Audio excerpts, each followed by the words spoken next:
In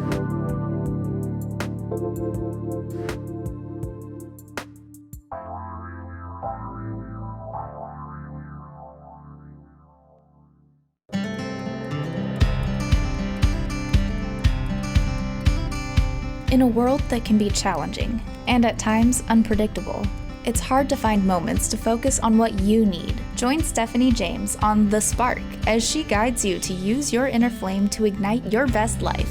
As a best-selling author, psychotherapist, transformational life coach, and international show host, Stephanie is dedicated to helping you create a life that takes you, your goals, and your passions to the next level, so you can live a life that is fully lit up and fully alive. She believes that your life is meant to be a beautiful expression of the things that light you up. That by living your dreams, you give permission to others to do the same. Are you ready to feel alive and inspired to fuel your dreams and put a fire behind your desires? Let's ignite a spark in one another that will illuminate the world. The Spark, with your host Stephanie James, starts now.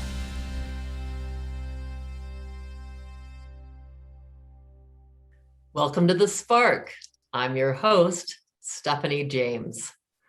I'm so excited to be here tonight and to be having my first show here on Transformation Talk Radio, and absolutely thrilled to have my dear friend, Jacob Liberman, here with me. Welcome to The Spark, Jacob. It's great to be here. It's great. I love that introduction. It was just so right on the money, too. So it was terrific. Yeah, it's lovely to see you and lovely to be here. Awesome. Jacob is coming to us from Maui and just was chatting a little bit before we started. Sounds like you are extremely busy. What's been happening? I don't know. A Vedic astrologer, a very famous one, I received a gift of a Vedic astrology reading, I think in 1990 or 1991. And one of the final things he said to me was, the most powerful period of your life is going to be 2019 to 2034. And at the time, it was like, this is 30 years ago. It was like, what? And then 2019, Deborah and I get married. And then 2020, the year of clarity, the pandemic comes. And now, as I said, people is knocking on my door. So, it's, what's my sense of it? I guess it's my time up at bat. And so I'm being given the opportunity to perhaps share with a larger audience, if you will. Mm-hmm. And other than that, I have no idea, but it's nice. It's nice. I'm enjoying it a lot. Well, and let's just for listeners, I always feel like because we're such close friends, everybody else must know you too. And Jacob Liberman is an amazing speaker, author, thought leader, and I'm not saying this right, Jacob. How can I say it? I know that you're a scientist, but there's a specific term that you use. Well, I was originally trained as a physician in the vision care field, so I did that. I'm also a vision scientist.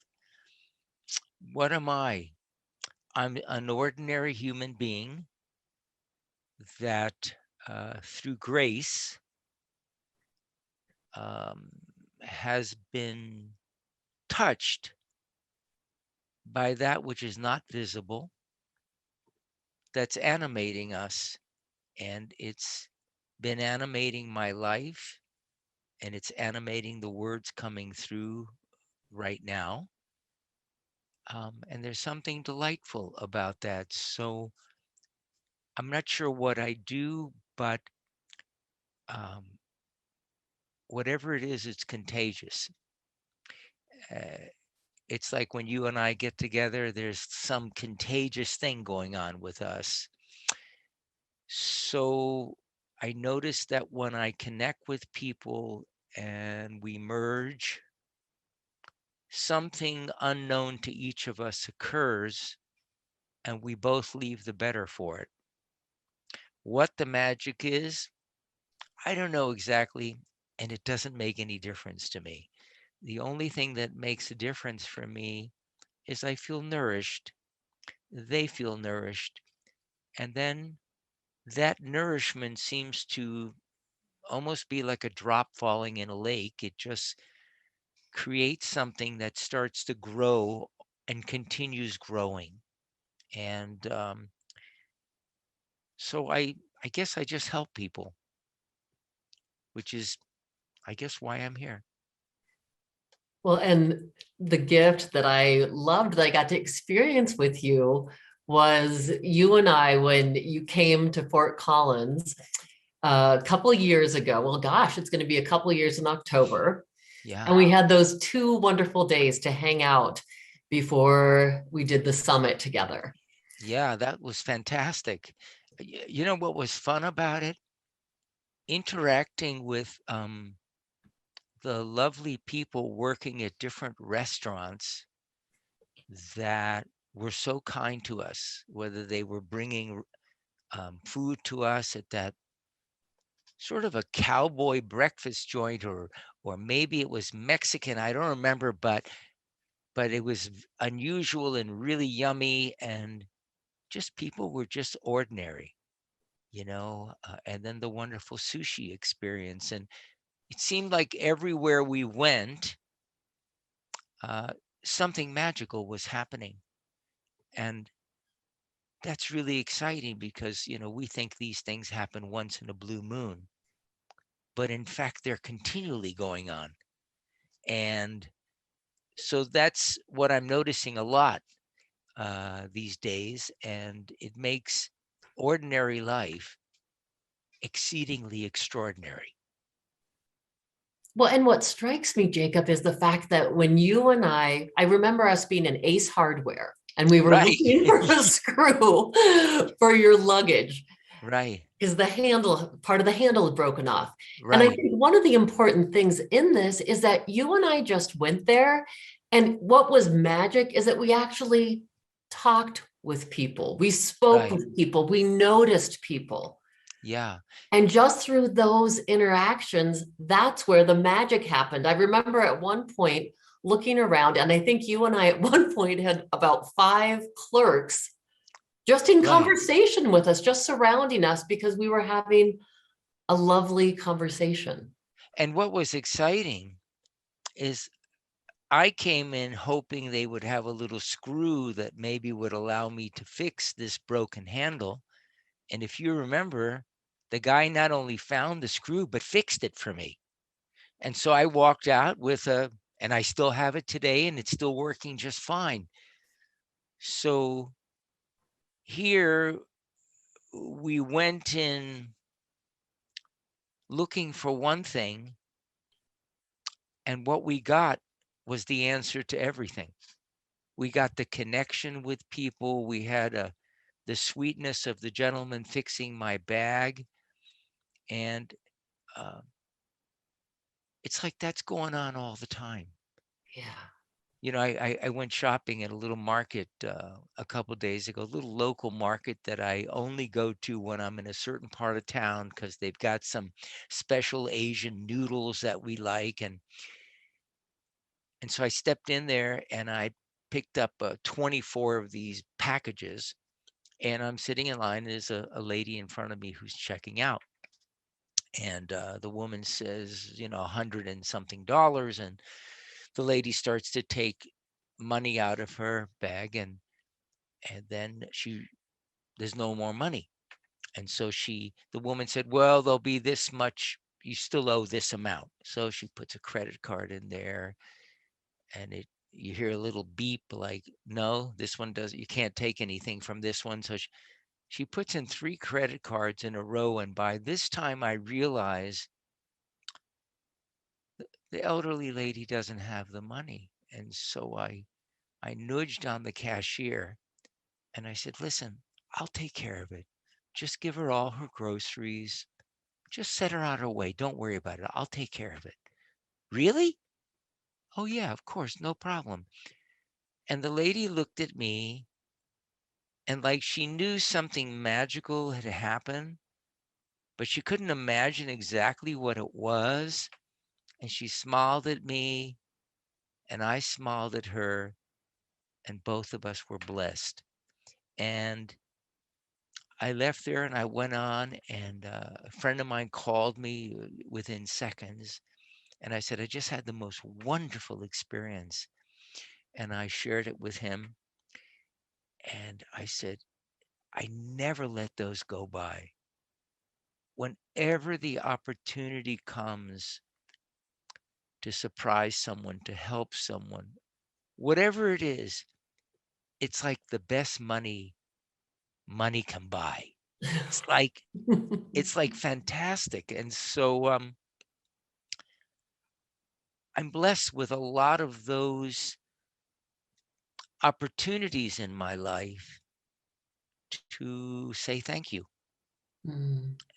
to express my gratefulness, to put whatever good juju I can into the world, um, because each of us has a different purpose and each of us deposits a different kind of juju into the bank account. I remember I was speaking in Florida a few years ago when I was on a book tour, and someone in the crowd said to me, well, how do you deal with evil? And immediately what came up was, well, you can't. And they said, what do you mean you can't?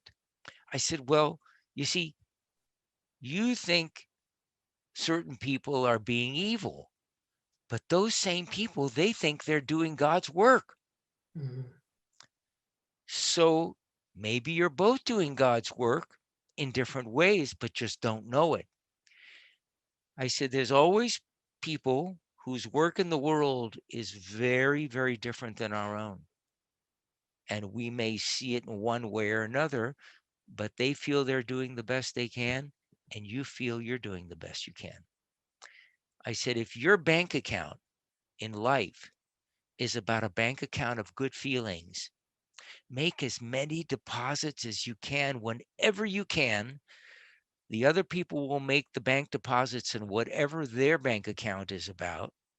And then the master accountant will see where the balance goes. And I said, so for those of us that are blessed with an awareness of the kinds of things we're speaking about, we're choiceless.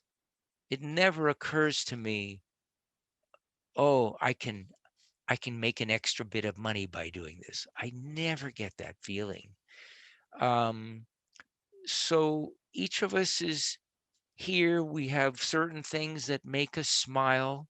And as you said, that's what our work in the world is all about. And when we allow that to be, we plant seeds of goodness wherever we go. And that creates forests of goodness.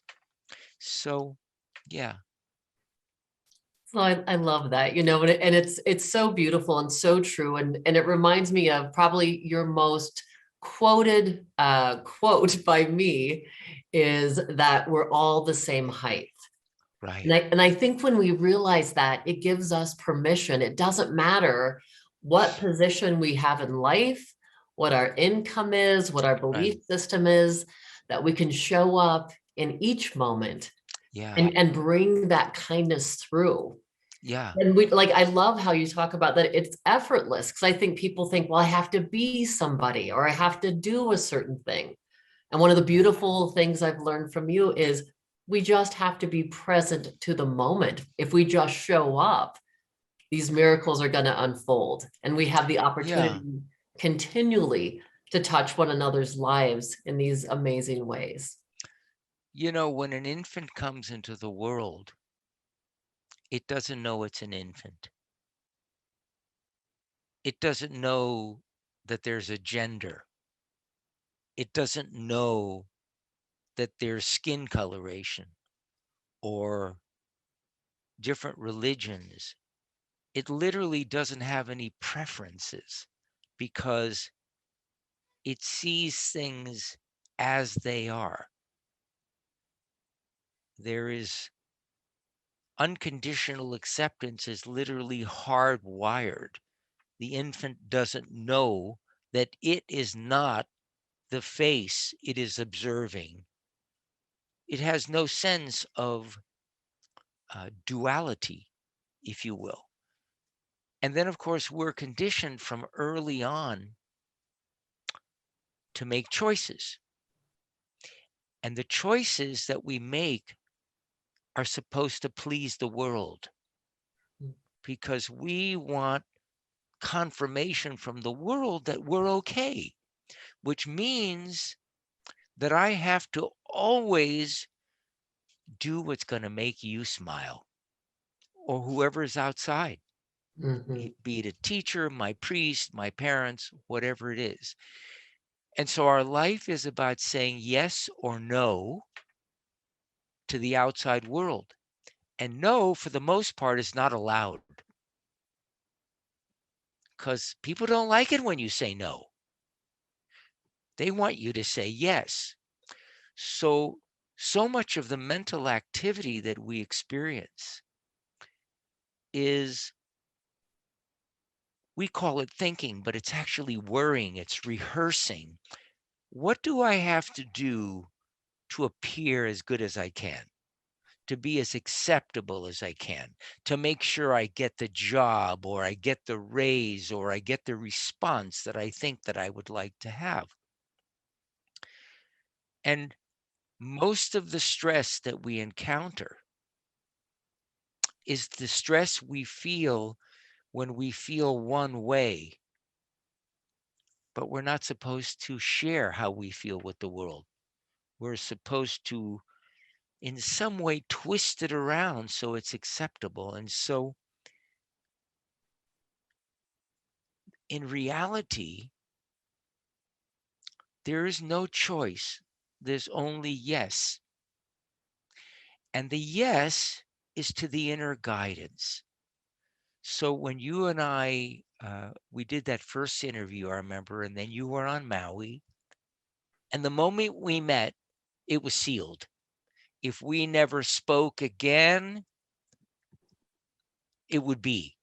And if we spoke 10 years later, we would end up, we would begin at a deeper place than we were the time before.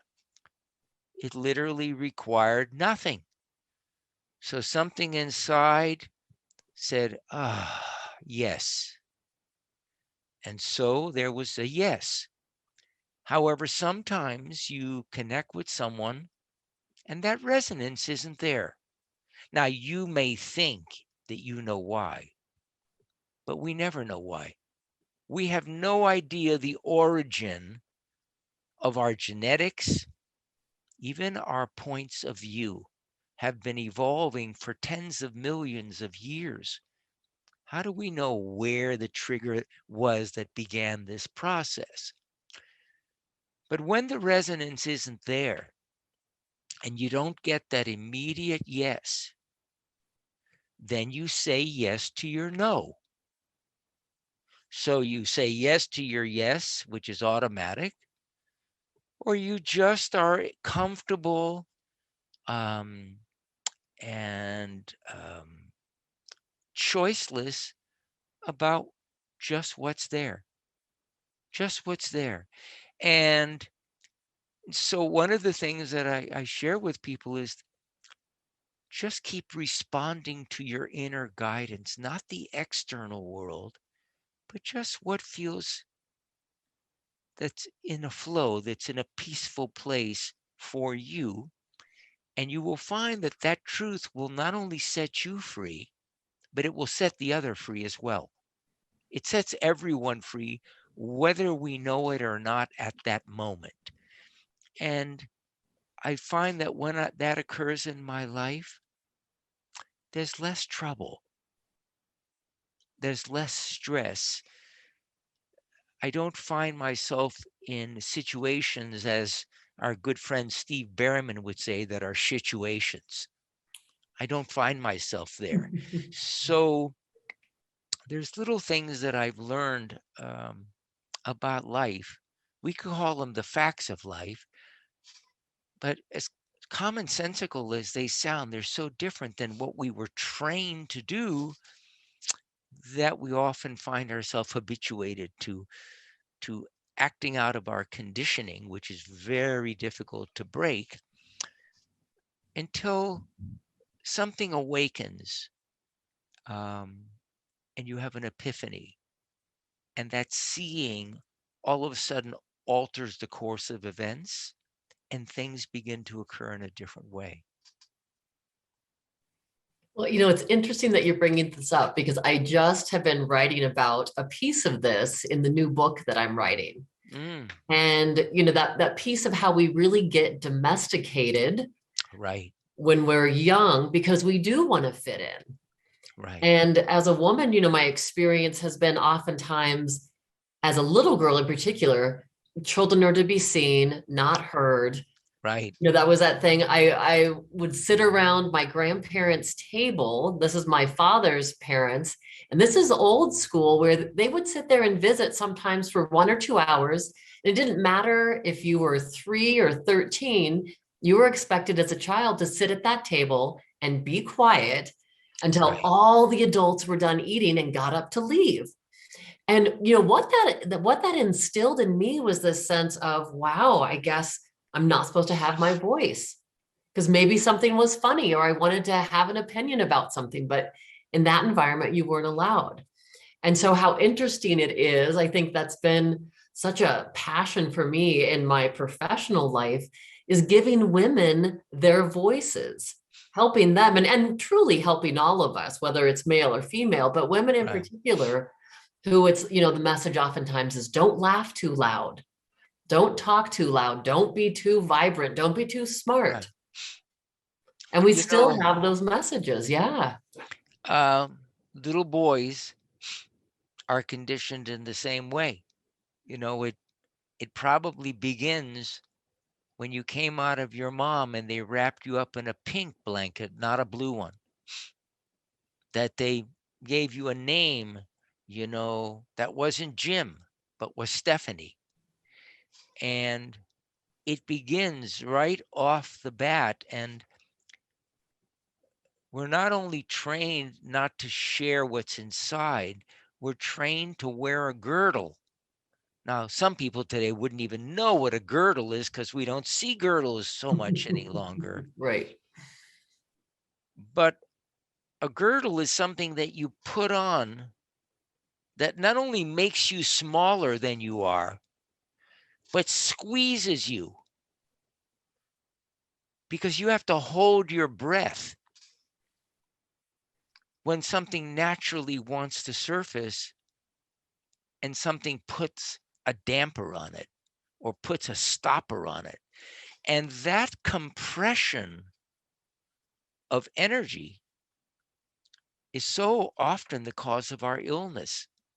I mean, when you think about it, about 90% of disease is significantly caused by or related to something called stress. And we say, well, stress is when you're getting a divorce or you're moving or you lost all of your money. That's just the obvious stuff. That's the straw that breaks the camel's back. The real stress is that continual girdle that we have to wear day in and day out, that continual addiction to worrying in hopes that things come out okay, that we get it right, that we make the good grade, that we make the dean's list, like that we win the beauty contest, whatever it is, and that we're smart enough. And so many of us become adults not realizing that the process of conditioning has adulterated us. And we find ourselves in professions and in jobs that we realize sometime later this isn't really me. I'm an artist. I'm a singer. I'm a this, I'm a that. So this is really an important area. One, to see that this is occurring, and also to see that wearing a girdle is in fact the trigger for us breaking out of the girdle. So there's all sides of this. There's the piece where we feel like our voice is told you can't share, and then it is that creates an urge to just break out, which is why we're having this conversation. So I guess it's all in the great mystery, and this conglomeration of something that we call life that all of a sudden brings us to this place where we uncover a level of truth beyond opinion. Well, and I love it, whether it's busting out of our girdle or whether it's excavating that Right. essence that is us, that is that light, that truly is that spark. Yeah.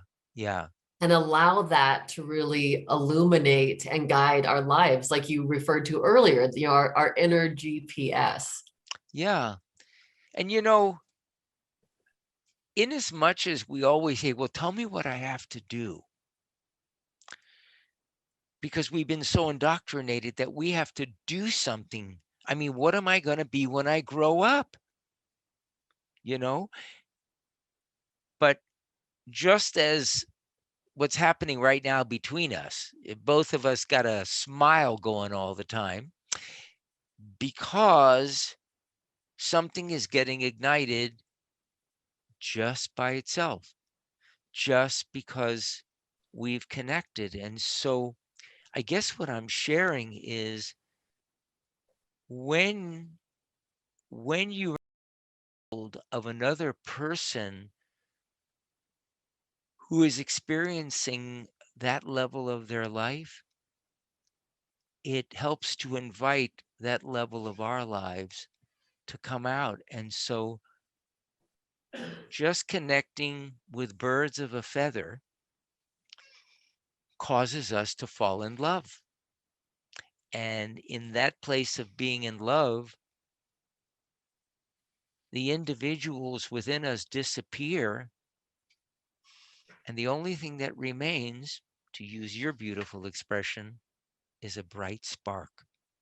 And that spark triggers things just like a spark plug gets your engine going.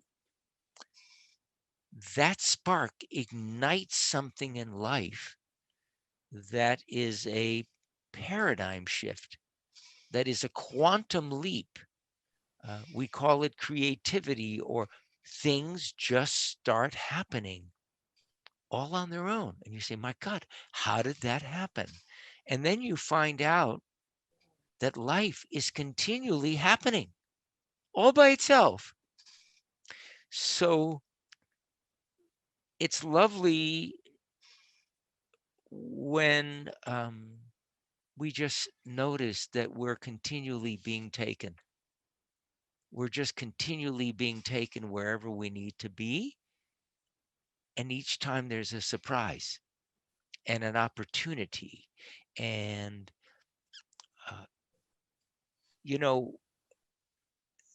we're taught from the beginning that the only constant is change. But change is normally referred to as an inconvenience. And we don't want to be inconvenienced. But the inconveniences in life are really the catalyst for our delightment. And so perhaps we'll speak a little bit more about inconvenience. Yes, I think this is going to be such an important thing. So we're going to break for commercial, but looking forward to having everyone come back and join me with Jacob Liberman as we talk about some of these inconveniences and how they actually can become the sparks that ignite us from within.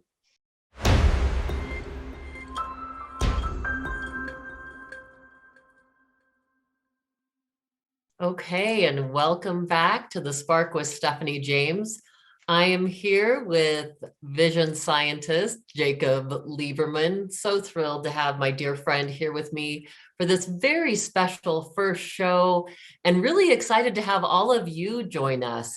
Just thrilled to have listeners from all over the nation and all over the world tuning in.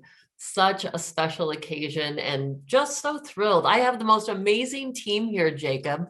I am so thankful for Transformation Talk Radio. I'm thankful for transformation. Absolutely. Well, let's talk a little bit about what we left before break. We were talking about when things are happening in our life, when there's this interruption. Yeah. Speak more about that. Yeah, that's the shit of life. He said, that's shit. I hate when that happens. But there's an amazing importance to shit in our lives. Just like there is manure that helps flowers grow, that same disturbance, inconvenience, perturbance in our life is what disturbs the status quo and allows for expansion, the quantum leaps. And to give you an example, about 6 weeks ago, I received an email that, for whatever reason, it wasn't a personal email, but for whatever reason, it really pushed me over the edge. And I found myself, before I knew it, a torpedo had hit the hull of my ship. My ship was going toward the bottom of the ocean. I was in the midst of a rabbit hole, had no idea how I got there. And it took me about 10 days to emerge, to come back to the surface. And I thought, boy, isn't that interesting? And then about a week and a half ago, I was driving somewhere. I was with my daughter, who's now living on Maui, and with Deborah. And I heard my phone ding, and I picked it up, and lo and behold, it's an email from that same place. And immediately my heart starts to pump. And normally, I would just stop and look at it. What do I have to do? And so on. And I just got, no, it's Sunday. Whatever it is, I'll handle it, just like I've handled everything else in my life. And I put the phone down. I didn't open the email until the following morning. And I had a wonderful evening. And by the time the next morning came, I really didn't care what was in the email. It didn't make any difference. I just would respond. And it didn't even raise a hair on the back of my head. Why am I sharing that with you? The same person, an email from the same source, both dealing with the same thing.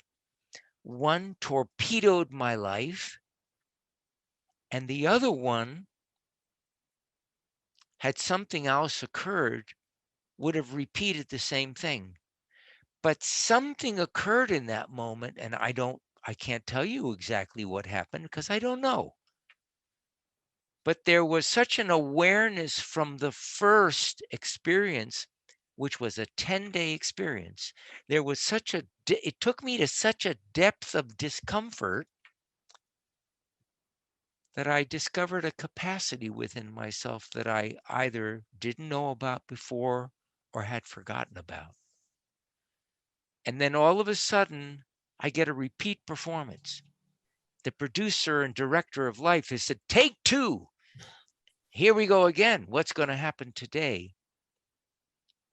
And nothing happens. didn't ruffle me. I felt it about to begin. And right in the moment of that beginning, something had a realization. The mind was already going. And then whatever was noticing the mind noticed that everything just was.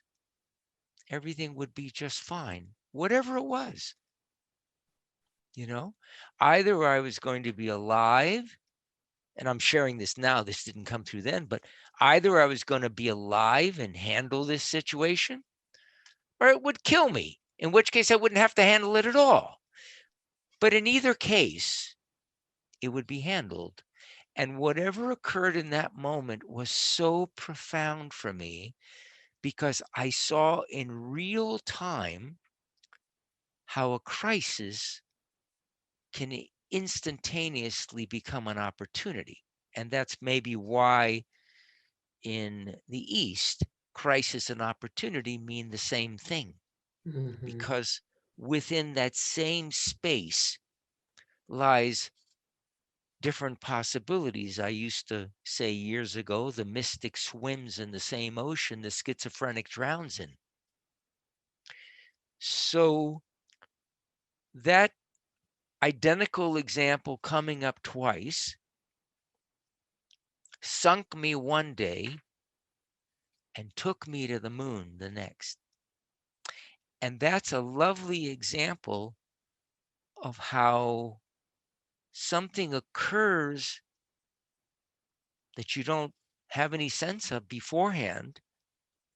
And all of a sudden you realize, wow, life just dealt me what normally would be called an inconvenience. And in some way, I saw it as a convenience, and it transformed my life.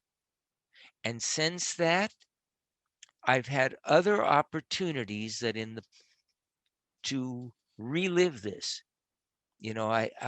I've had opportunities where things that were disturbed me occurred, things that would trigger worry in me for most of my life occurred, but no worry. I mean, so now, since that initial event, I've had 2 or 3 experiences that would have normally just pushed me over, but nothing happened. And I think that's an important thing to share, because that's called evolution. That's the way evolution works. Every experience rewires us in one way or another. And whether we call the experience ecstasy, or we call the experience just, the dark night of the soul, both of them create an opportunity for us, and it expands us. It disturbs us, and then it expands us.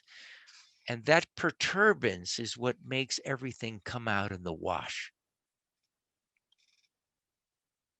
I'm remembering as you say that, one of your sayings as well, when you talk about, it's the grain of sand Right, that's in the oyster right, that then creates, through that agitation, the pearl. right. And I have found this so true in my own life as well. And I think it's really important in these times when there's so much, and there always has been, but we're having it broadcast so much, Right. the unpredictability and the daily drama, that if we get caught in that, we get caught in these outer life circumstances, that really can be that sinking submarine that you're talking about. It can really take us down the rabbit hole.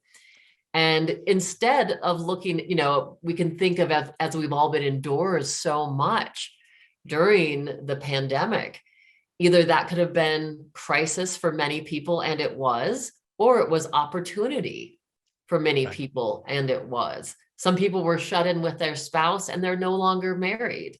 Right. And some people were shut in with their spouse and they deepened Right. intimacy and Right. connection and joy and vibrancy. So I think there's something huge here about it wasn't about your outer circumstances Right. so much as it was about your inner circumstances. Yeah. You know, this is going on in life all the time. Every year in school, there was a point, they call it back to school. And mom or dad would take you out and you'd get a new notebook, a new lunchbox, a new thermos, and a new notebook, and you'd get new clothes. Why did you get new clothes? Because the old clothes was too small. You just couldn't get into it any longer. You outgrew it. When we outgrow something in life, which means that we've expanded beyond it, even though life says, you want safety, security, and predictability, put your girdle on. But since those things don't actually exist in the way we think of them, we have no problems buying new clothes. But when life feels too tight, a situation has allowed us an awareness that it's just too tight here. The fear is that if we take off that clothes, we're never going to find something else that fits. And so, but so we go in, we recede from the situation for a little while because we feel a little uncomfortable. And then while we're not looking, life provides us a new set of clothes and we emerge again. And you mentioned the grain of sand and the oyster. Same thing happens with a lobster. A lobster is a creature that lives in a shell. But as the lobster grows, the shell doesn't grow with it.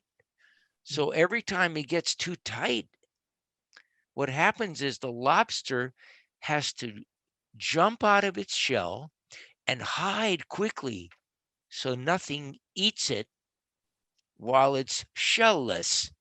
And so it hides under a rock and waits for a new shell to grow. And the same thing happens in life over and over again. And so there's a natural part of us that feels some discomfort when these little inconveniences occur. There's a natural part of us that recedes and pulls back a little bit because that's what happens to all creatures when we feel a certain degree of lack of safety. But you're absolutely assured that you're going to grow a new shell or a new set of clothes or a new level of awareness. That's just the way everything works. I mean, there are everyone that's listening to this show has had an ache or a pain at some point. Oh, my neck is out. Oh, my lower back is out. Oh, I lost all my money. Oh, my lover has left me. And all of us believe when that happens, it's never going to change. Oh, I'll never fall in love again. Oh my God, I'm going to be out in the streets. And yet, if we look back, we see that all that continually changes, that the aches and pains are no longer here. Or maybe there's a different ache and a pain, that the loss of money, well, the money came back. Oh, there's someone else new in my life. Oh, I have another home to live in. Evolution does not go in reverse. It's a process of continual expansion. It goes on forever. It doesn't end when we're 50 or 60 or 70. It keeps going. And so when we recognize that not as a theory, but as a fact, what occurs is that the aging process ends and the saging process begins. And it's we keep, the body might get more wrinkles and less hair and all these kinds of things, but the heart grows, the wisdom grows, the understanding deepens, the degree of love, the degree of gratefulness, the all that stuff that you cannot put a value on. It's priceless. You can't describe it. It's the most meaningful piece of life emerges. And then we become wealthy. Whether we have millions of dollars or very little money, we're wealthy. We're prosperous. We have whatever it is that we need. And all of that is brought about by something called life. I'm wondering if you would share with us one of the times in your life where one of these difficulties seemed to present themselves and that it actually held within it a gift, because I often think that becomes sometimes the tripping stone, if you will, or where Yeah. people find difficulty getting the perspective that you're speaking of and being able to see like, wow, that actually was a beautiful gift. Yeah. Actually, I can't think of a difficult time that hasn't been a gift. So there's so many of them because, as Buddha said, life is difficult. But the difficulty is what creates the depth. The difficulty is what's allowing us to have this gorgeous conversation. Um, in, well, in the late 70s, a marriage that I was in with 2 infants ended very unexpectedly. I mean, within a month of moving into a new home, of opening up a new practice, uh, having 2 little babes, and wow, uh, it the eggshell that held me just cracked everywhere, and I was oozing out from every corner. Uh, I started having panic attacks, about 20 or 30 a day.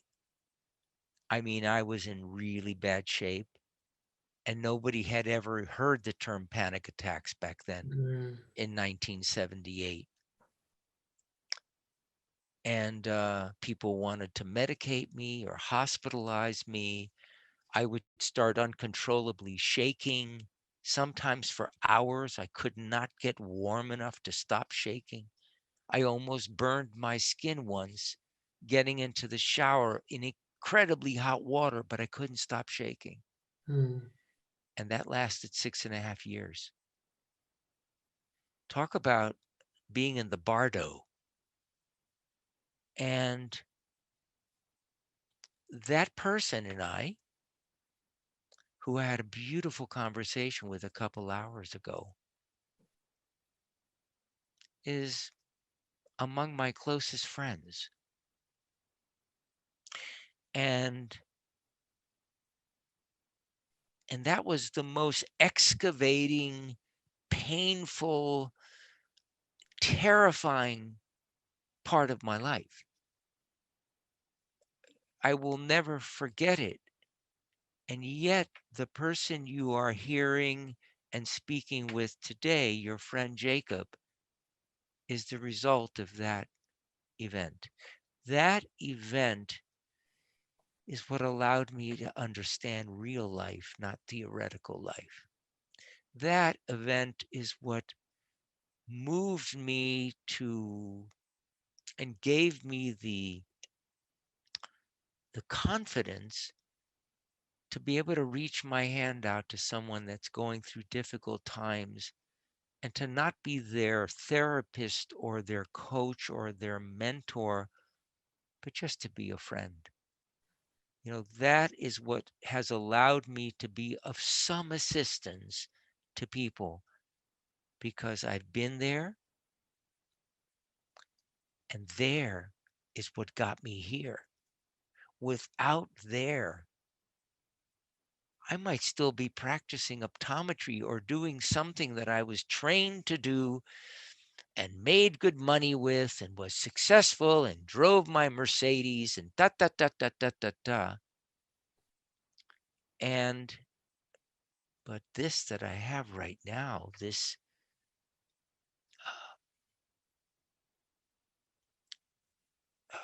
respect for the mystery of life,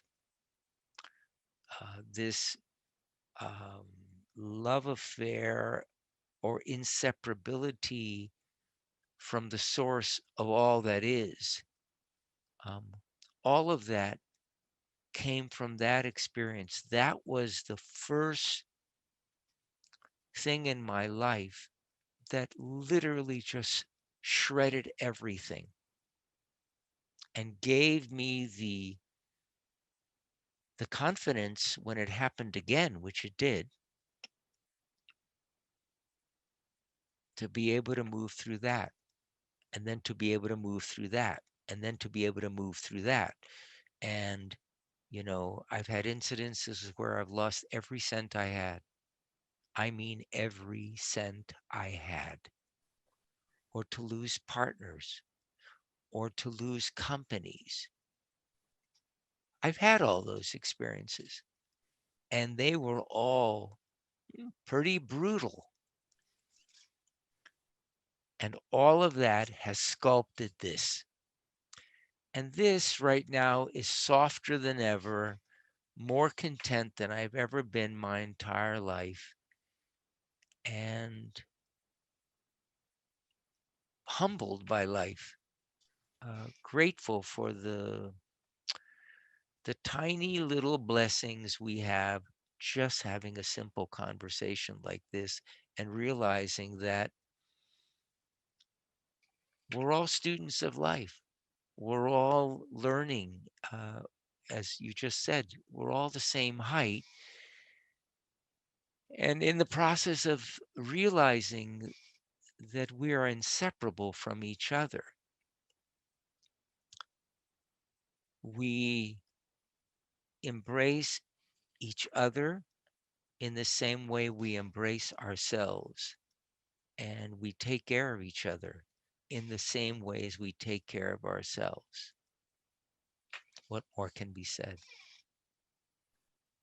So beautiful, Jacob. Thank you so much for sharing that story that just touched my heart. I was having a hard time not tearing up over here.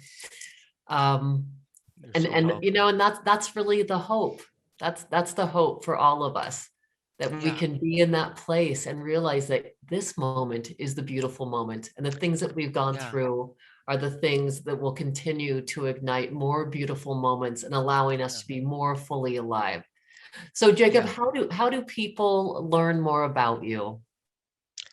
Um, they can go to my website, which is jacobliberman.org, and that's Liberman.